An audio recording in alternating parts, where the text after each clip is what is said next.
Good morning, YouTubers. I uploaded a video, but on my phone, but it's like taking forever. And I don't know why it does that, but it does.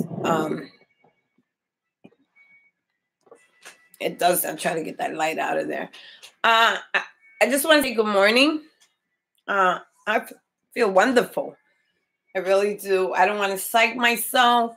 I don't want to sabotage myself for anything. I'm on day 43, no Suboxone, about 12 days, no major withdrawals. No major withdrawals. Here and there, I'll be having a little bit of something here and there whenever I go to work and stay up 12 hours past my sleeping time. So, it's those 3 days that really mess me up. And it takes me like 2 days to get my thoughts and senses together.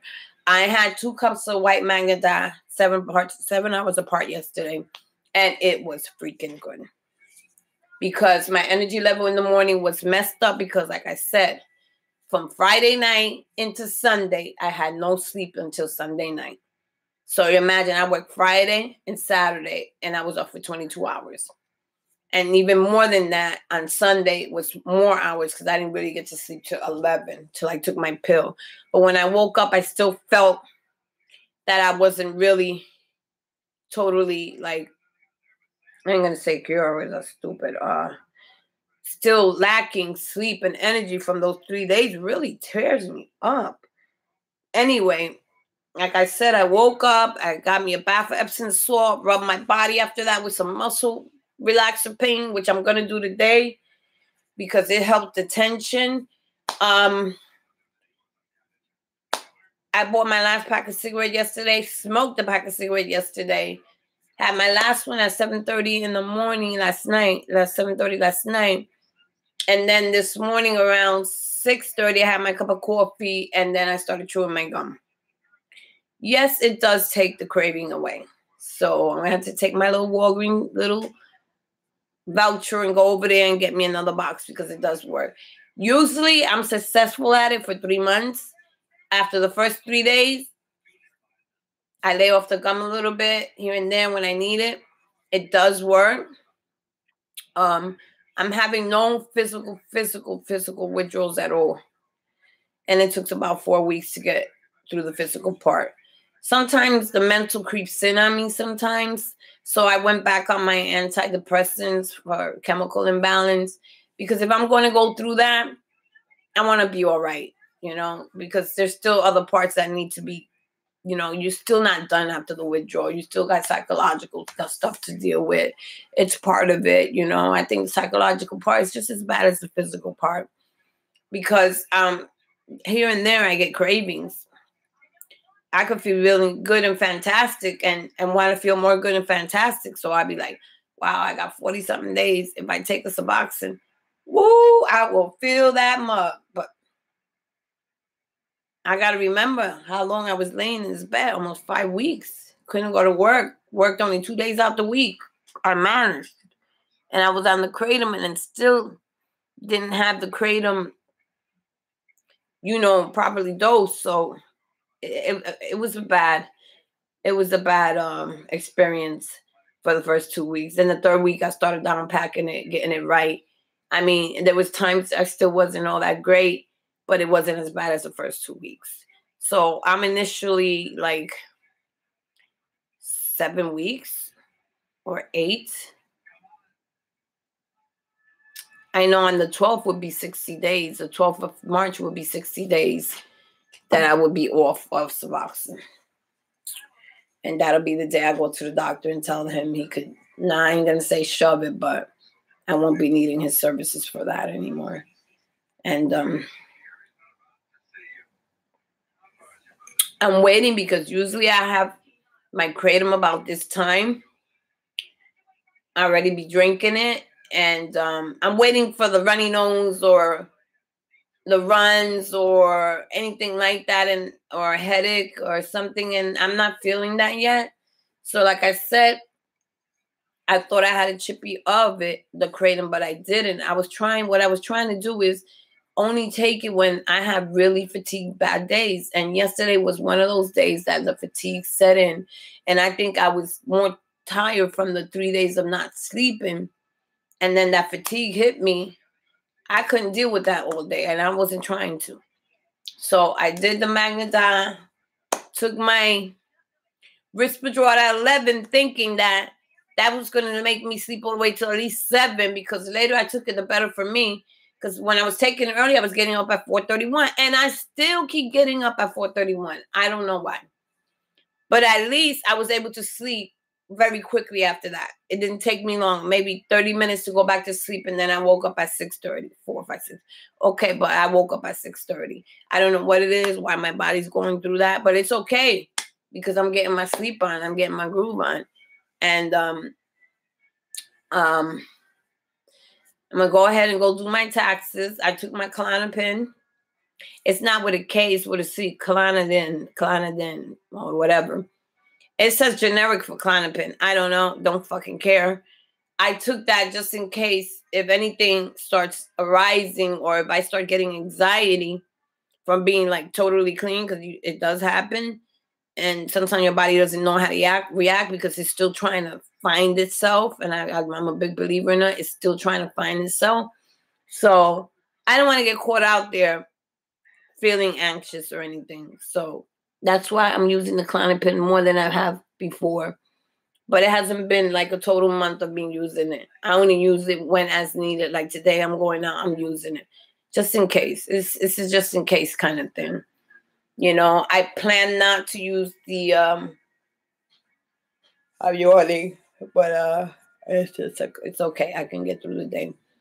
I don't have extreme fatigue. It's just normal stuff. I'm gonna take a shower, rub my body down with the Bengay for the muscle aches or whatever that's left, because that did me wonders. Then lay down for a little while.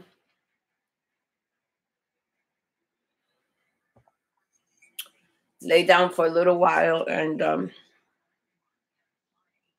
you see, and I want to see how it turns out to be. I don't think I need the Kratom.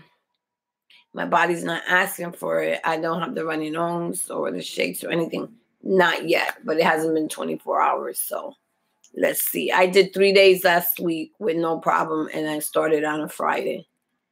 And I did pretty good. And, you know, I had a little runny nose, but it wasn't that deep. It wasn't nothing like, nothing like that.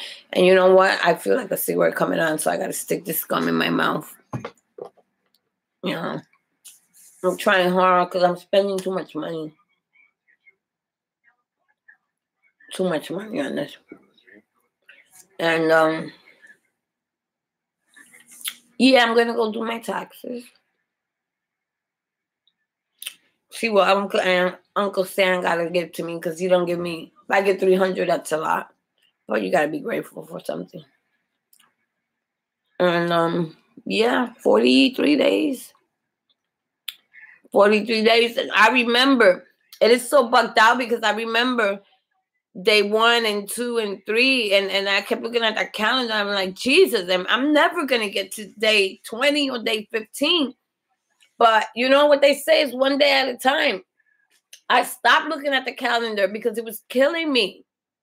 It was killing me because each day was more painful than the next. I was like, oh my God, I just want to like die, but not die. Just like praying a miracle that God, please take this away. I promise, and all kinds of shit. You know how we do. We promise the world, but I don't think I will ever do another opiate again. That is motherfucking for real. You can bet on that.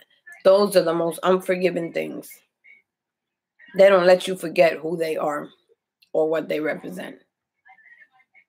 Okay? They're very serious. Like this one guy said in this video, if you're going that route, you better be motherfucking ready. And it's just no way of saying being ready. Because if you start recreationally like I did, 2 or 3 days a week, then from 3 days to 4 days to 5 days till I was doing it 7 days. Then I got fucked. I had to go in the program. You know, and this was just street. So you got to be really, really careful what you do. Stay away from those benzos, those opiates. If you don't need them, don't take them. You want to get high, smoke some motherfucking weed. It's legal now in some states. Smoke the fucking weed. Leave the rest of the shit alone. It wasn't meant for human consumption. Like they said, the Kratom ain't made for human consumption, but it worked fucking miracles for me. And beginning was hard, but I got it together and it worked for me. So I don't know about anybody else. Yeah. I'm feeling all right. It's 8:40 now. I'm gonna wait till 10 to see how my body reacts without the Kratom, but I've been taking the Kratom since Friday. Yeah, Friday and Saturday and Sunday. I think I took it Monday. But like I said, I'm in small dosages. I took the red because my body was feeling so bad. I couldn't sleep that Sunday. And it knocked me out. But I woke up with a bad feeling of that yellow strain. I wasn't yellow, it was red. Don't sit well with me. And I still had that thing in me. That's why I did the Kratom too. Because that was a bad feeling I had. And it was a downer. And I only took a little bit. I'm not a greedy person. It's not even about feeling greedy. It's just that you're scared. You don't want to get sick. You don't want to get sick. You want to make sure that first half a spoon, 2 or 3 milligrams, is going to do the job. That you don't have to keep sticking your hand in the bag.